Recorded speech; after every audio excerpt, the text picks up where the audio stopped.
The rain poured heavily over the old stone bridge as 32-year-old Michael Torres rushed through the storm, his 3-year-old son Tommy wrapped snugly in a red blanket. Michael had just finished his shift at the all-night diner and was making his way home, exhausted from yet another grueling 18-hour day. He was barely scraping by as a single father, and with rent due tomorrow, he found himself $50 short despite working 2 jobs. As Michael neared the center of the bridge, the dim glow from the streetlights revealed a figure standing perilously close to the edge. Through the downpour, he saw a young woman in a light-colored dress, her long hair clinging to her shoulders as she stared down at the dark river below. A surge of alarm gripped Michael's chest. He recognized the pain in her posture, having seen enough of it in his own life to know it when he saw it. "Tommy, hold tight to Daddy," he whispered to his son, then called out through the rain. "Hey miss, are you okay?" The woman turned toward him, and Michael could see tears streaming down her cheeks, her eyes reflecting a deep sorrow that seemed as vast as the river below. She appeared to be in her mid-20s, and despite her evident distress, there was a grace in her demeanor that suggested she came from a very different world than his own. "Please just go away," she called out, her voice nearly drowned by the storm. "I don't want anyone to get involved." Michael took a step closer, still holding Tommy tightly. "I'm sorry, but I can't do that. My name's Michael, and this is my son Tommy. What's your name?" The woman paused, clearly torn between wanting to be left alone and being moved by Michael's genuine concern. "Isabella," she finally said. "I don't know what's brought you to this bridge tonight, but whatever it is, it's not worth ending your life," Michael said softly. "Believe me, I've been in some pretty dark places myself." Isabella let out a bitter laugh. "You have no idea what my life's like. You can't possibly understand." Michael shifted Tommy in his arms, the weight of his own struggles evident. Yet he knew this moment was about something much more important than his own troubles. "Maybe you're right that I don't understand your specific situation, but I know what it feels like to believe there's no way forward." "How could you understand?" Isabella demanded, though her anger seemed to be directed more at her circumstances than at him. Michael inhaled deeply, knowing that sometimes the most important conversations required brutal honesty. 6 months ago, after my wife left and I lost my first job, I stood on this very bridge wondering if Tommy would be better off without me. I thought maybe he'd be better off in foster care than with a father who couldn't even keep a roof over his head. Isabella's expression softened as she processed his words. "What stopped you?" she asked quietly. Michael looked down at Tommy, who was watching the exchange with a seriousness that only children bring to conversations they don't fully grasp but sense are important. "This little guy did," Michael said. "I realized that no matter how bad things got, he needed his dad. Not a perfect dad, not a rich dad, just his dad who would never stop fighting for him." "But what if you're the reason people get hurt?" Isabella asked, her voice trembling. "What if everything you touch turns into disaster?"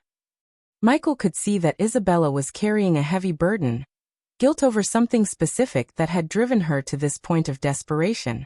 "Isabella," he said gently, "I don't know what's happened in your life, but I do know everyone makes mistakes. The question isn't whether we make them, but whether we learn from them and try to do better." Tommy, who had been quietly listening, suddenly spoke up in his small, clear voice. "Lady, are you sad?" Isabella looked at the innocent child, his blonde curls and concerned expression breaking something open in her heart. "Yes, sweetie, I'm very sad. When I'm sad, Daddy hugs me and tells me stories until I feel better," Tommy said, offering the simple wisdom that children sometimes share. "Maybe Daddy could tell you a story too." Tears mixed with the raindrops on Michael's face as he realized his son was trying to help this stranger, just as he had helped Tommy through tough times. "Isabella," Michael said, extending his hand toward her, "please step back from the railing. Whatever's happened, whatever mistakes you think you've made, they don't have to define the rest of your life." For a long moment, Isabella stood still, staring at Michael's outstretched hand. Here was a man struggling with his own hardships, carrying a small child through a storm, yet still willing to risk his safety to help a stranger. The contrast between his selflessness and her despair was overwhelming. Slowly, Isabella reached out and took his hand, allowing him to guide her back to safety. Once she was away from the edge, She collapsed against the bridge wall, sobbing with a mix of relief and lingering pain. Michael sat beside her, still holding Tommy, and quietly waited for her tears to subside. "Isabella, do you have somewhere safe to go tonight?" Isabella wiped her eyes and looked at the man who had saved her life. "I've been staying at a hotel, but I don't think I should be alone right now." "There's a 24-hour coffee shop 2 blocks away," Michael suggested. "Why don't we get out of this rain and talk? Sometimes sharing your burdens with someone who's not judging can help." An hour later, they sat in the warmth of the coffee shop, Tommy peacefully asleep beside Michael. Isabella had begun to share her story, and Michael realized his instincts about her background had been right. Isabella was the daughter of Richard Hawthorne, one of the wealthiest men in the state. She had grown up in luxury, but the pressure to meet impossible expectations had weighed heavily on her. 6 months earlier, she had made a series of disastrous business decisions for her father's company, causing massive financial losses and the layoffs of hundreds of employees. "I cost people their jobs, Michael," she said, her voice thick with regret. "Families lost their income because of my mistakes. My father barely speaks to me anymore, and I feel like everyone would be better off if I just disappeared." Michael listened carefully, then leaned in with the same gentle directness he used when guiding Tommy through his own problems. "Isabella, making mistakes in business doesn't make you a bad person. And running away from the problem won't help the families who were affected." "What do you mean?" she asked. "I mean, instead of punishing yourself, maybe you should focus on helping the people hurt by your decisions," Michael said. "You come from a family with resources. There have to be ways to create opportunities for those workers and help them get back on their feet." Isabella stared at him, surprise in her eyes. "You really think there's a way to fix this?" Michael smiled, thinking about all the times he had felt hopeless about his own life, only to realize that there was always a way forward if he was willing to work for it. "Isabella, I think people who care enough to feel guilty about their mistakes are exactly the kind of people who can figure out how to make things right." Over the following weeks, Isabella took Michael's advice to heart.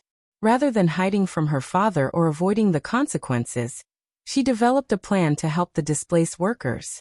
Using her trust fund, she established a job training program, partnered with other companies to create new job opportunities, and personally reached out to every affected family. But Isabella's transformation went beyond just addressing her business mistakes.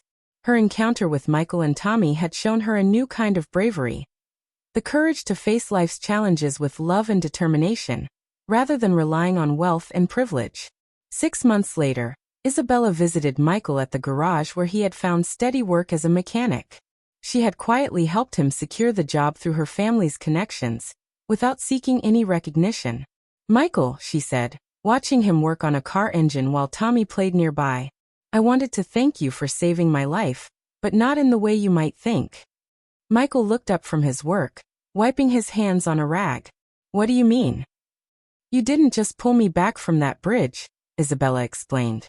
"You showed me that the most important measure of a person isn't how much money they have or how few mistakes they make, but how willing they are to help others, even when they're struggling themselves." Tommy ran over and hugged Isabella's legs, having grown fond of her visits, which always included interesting books and toys. "Miss Isabella, are you still sad?" he asked, echoing the concern that had first touched her heart that night on the bridge. Isabella picked Tommy up and held him close. "No, sweetie, I'm not sad anymore. Your daddy taught me that when you help others feel better, you feel better too." 2 years later, at the grand opening of the Hawthorne Torres Community Center, designed to provide job training, childcare, and educational programs for working families, Michael stood beside Isabella and Tommy as they cut the ribbon together. The center was Isabella's idea, but she had insisted Michael be her partner, recognizing his understanding of the needs of working families. "You know," Isabella said to Michael as they watched families tour the new facility, "that night on the bridge, I thought my life was over. But it turned out to be the night my real life began." Michael smiled, watching Tommy play with the other children in the playground. "Sometimes the most important thing we can do is help someone see that tomorrow can be different from today." Isabella nodded, reflecting on how a struggling single father's simple act of reaching out had set off a chain of events that had improved the lives of hundreds. And sometimes the people who save us are the ones who need saving themselves, she thought. Together, they watched as their community center served the families it was meant to help. The bridge that once symbolized an ending had become the foundation for new beginnings. Not just for Isabella, but for everyone touched by one man's decision to say, "Don't jump," to a stranger in the rain.